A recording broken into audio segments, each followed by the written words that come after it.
Au commencement de cette docu-fiction était la volonté d'explorer les clivages patrimoniaux qui délimitent nos environnements traditionnalistes respectifs.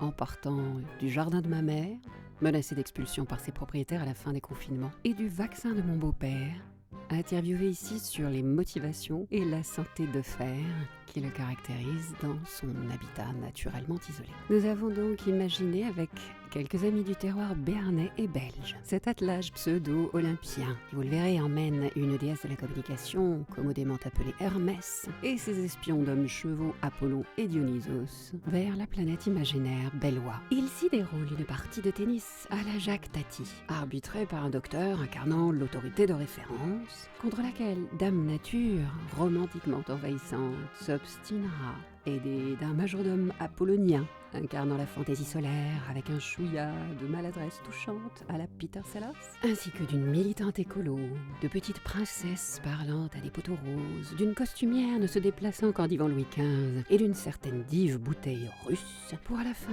de cette comédie muette mais musicale, réconcilier les contraires autour de la flèche du temps et de celle de Cupidon.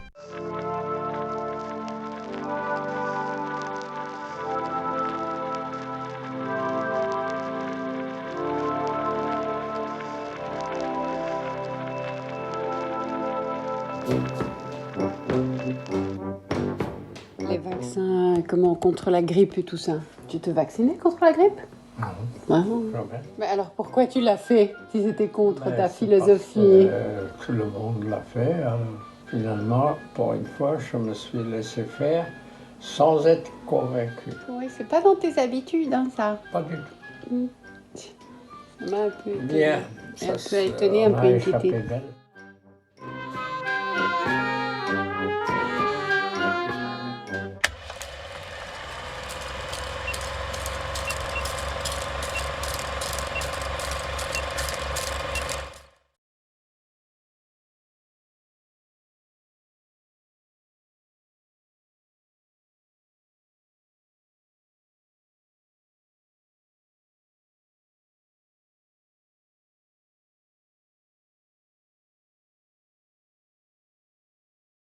Un chariot de feu, composé des spirituels Apollon et sensuels Dionysos, nous vous laissons deviner qui est qui, guidé tant bien que mal par la divine raison, hermétique aux humains, s'inquiète de ce que fabriquent les humains et atterrit en pleine crise imaginaire sur la planète Bellois, côté court.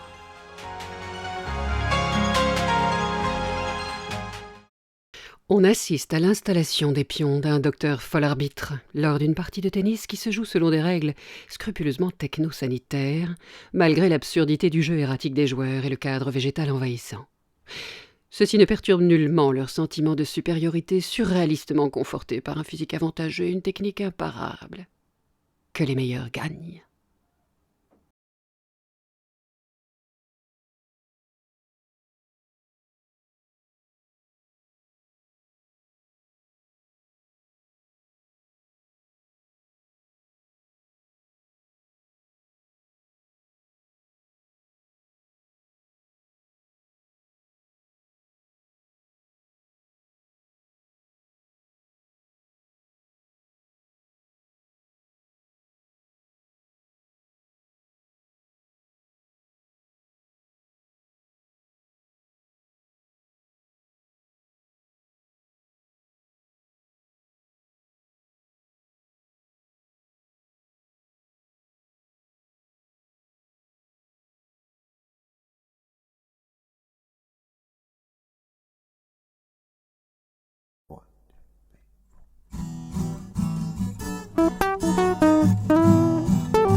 Siamo partner nel business, sempre in trend col mercato.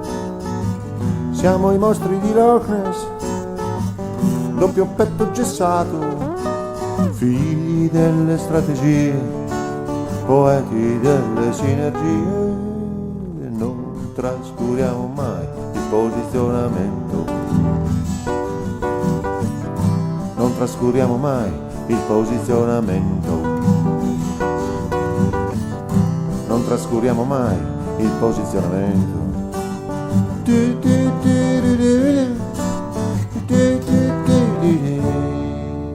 Attivi nel cellulare, vittime del turnover. Siamo schiavi d'amore, ma quasi sempre altrove.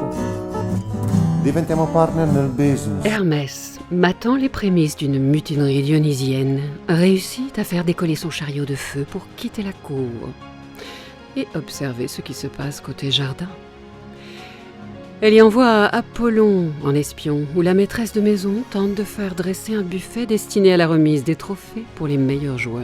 Seuls quelques élus auront droit à se délecter du nectar alcoolisé concocté pour l'occasion, mais le dive majordome voit et compte généreusement double, bien que la maîtresse de maison et ses redoutables cerbères essayent de garder le contrôle de la situation.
En fait, seuls les dieux et ou déesses gardent les choses en main, quoique Dionysos a préféré fuir pour expérimenter un rôle de gentleman cambrioleur côté cour, faute de convaincre Apollon de le suivre pour l'heure.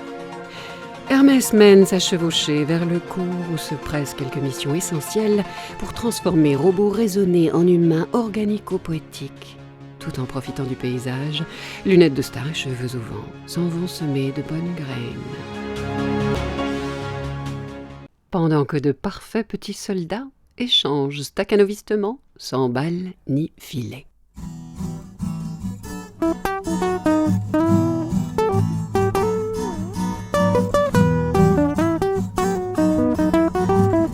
Une petite princesse s'ennuyant ferme côté jardin rêve d'un autre monde et sème entre deux bouderies, graine par graine dans un grand pot, du fertile, du vert, du rose et du beau. Elle dépote côté cour et aidera Hermès et ses acolytes, notamment l'Apollonien porteur d'hydromel local, à révéler aux robots humains le poteau rose.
Cherchant toujours à se rendre utile et espérant ne pas être rappelé trop vite par son hermétique raison de patronne, quitte à la tromper énormément, il voit bien des utilités possibles à la dive bouteille prisée des robots, notamment hygiéniques.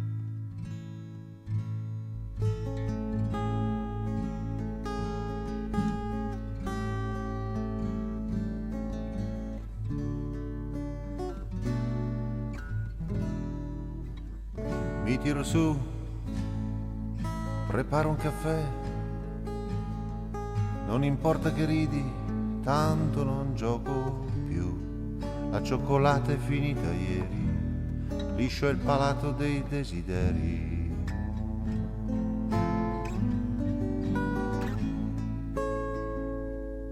E qualche volta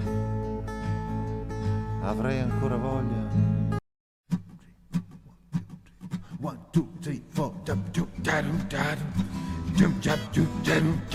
La proclamation des résultats du tournoi de la Belle Vision est officiée par le docteur Folarbitre. Malgré les mesures de distanciation prescrites, cela génère une empoignade inhérente au principe de compétition. Heureusement, les coups sont à base de fleurs de papier, et l'arrivée de quelques coupes portant le remède miracle seront injectées par le titubant mais non moins apollinien majordome. Grâce à lui, l'univers des joueurs bascule une première fois du noir et blanc vers une timide détente en couleur.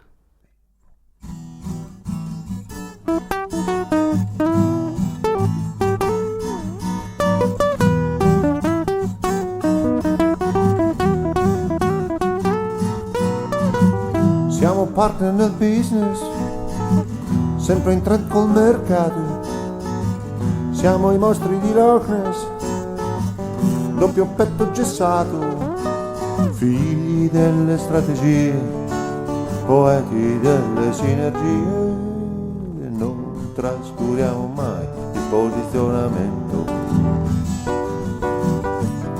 Non trascuriamo mai il posizionamento. Non trascuriamo mai il posizionamento.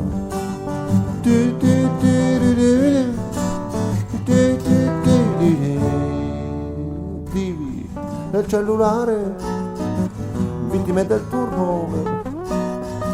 Siamo schiavi d'amore, ma quasi sempre altrove. Seul tu n'y arriveras pas, reviens, ne m'abandonne pas. Seul tu n'y arriveras pas, reviens, ne m'abandonne pas.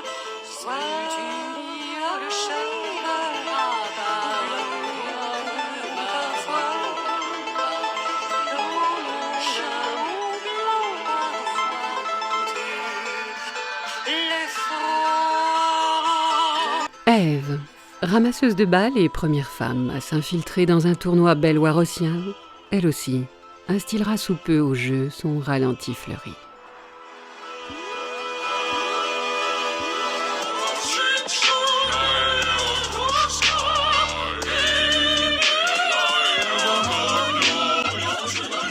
Une militante pour la défense de la terre battue entre en jeu. Revêtue d'un Personal Protection Equipment, sa présence est tolérée par le docteur Folarbitre, mais vite coursée par le majordome qui tente de la déloger en s'exprimant au nom de la corporation du lait battu, utilisé pour son dernier cocktail explosif.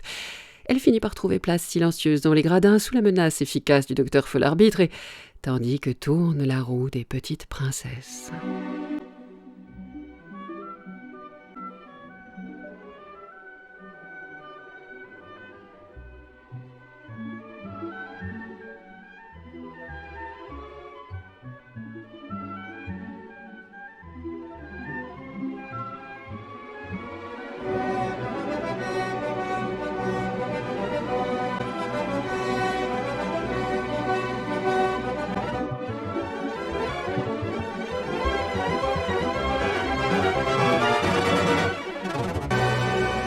À la demande du docteur Folarbitre, reprenant les balles du destin en main, on recadre le territoire à la craie. Vaine tentative de confiner la végétation et le passage. Cela n'empêche pas un divan Louis XV, emporté par les hommes chevaux d'Hermès comme pièce fétiche de leur passage terrestre, attendant leur prochain décollage, de défiler. Ils transportent une costumière et un petit renard d'ouest en est, ne trouvant pas d'issue côté court, ils optent pour la philosophique voie du milieu et se cachent en attendant le retour de la calèche d'Hermès ailée.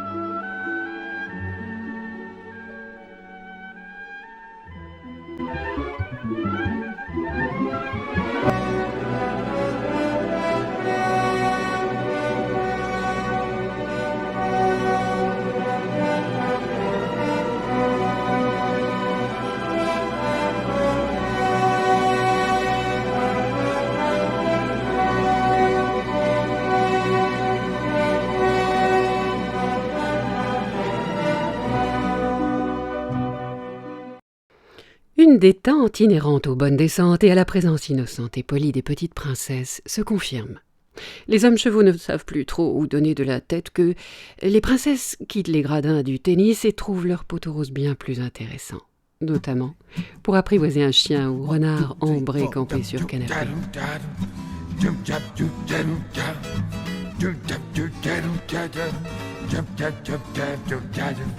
Personne par personne, les graines de conscience et de diversité se propagent et insensiblement contaminent toutes les bonnes mines, même celles des reins du docteur Folamour, insensiblement attiré par la fantaisie émanant de ses nouvelles promotions canapé.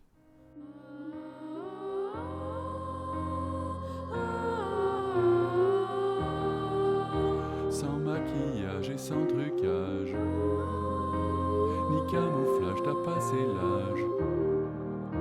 Vulnérable, c'est certain, mais c'est ainsi que l'on devient un être humain qui s'appartient enfin. S'accepter tel qu'on est vraiment, en fort, en faible, en sentiment. Et vivre alors en plénitude, reconnaître avec gratitude la beauté d'être vrai, simplement. Change ses rails, sort du sérail, libre et tranquille, fort et subtil, calme et serein, quitte ce sein, choisis, rejoins le songe aérien, respire, que se produise le vrai prodige, la magie blanche et exquise, l'âme reconquise, ivre délire, le vent qui grise, m'en laissant ta voix intérieurement jaillir abondamment, en possession de tes moyens, certain alors de ton dessein.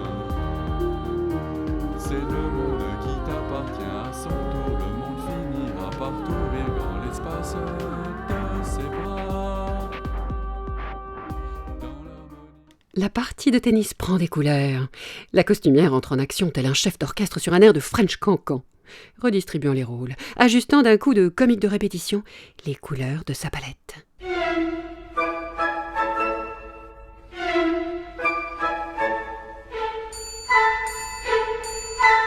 Elle renipe le caste, langoureusement et discrètement coursée du regard par cambrioleurs et arbitres. Dionysos, dans un élan de tendresse, va jusqu'à habiller les fleurs et devient maniaque du rangement métronomique.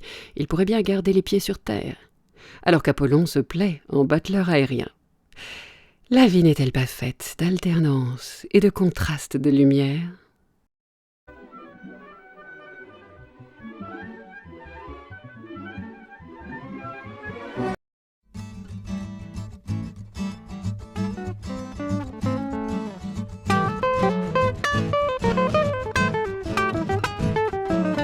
Che belle scarpe che hai, che belle calze a rete, poco sotto il vestito che mi vien su.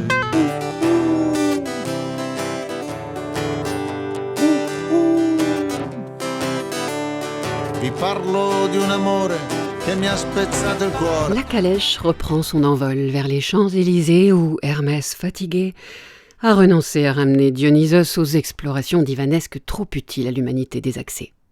Apollon seul décantera le fruit de ces joyeuses cavalcades hors du jardin d'Éden, s'ébrouant gaiement. Hey, what about Major Kong?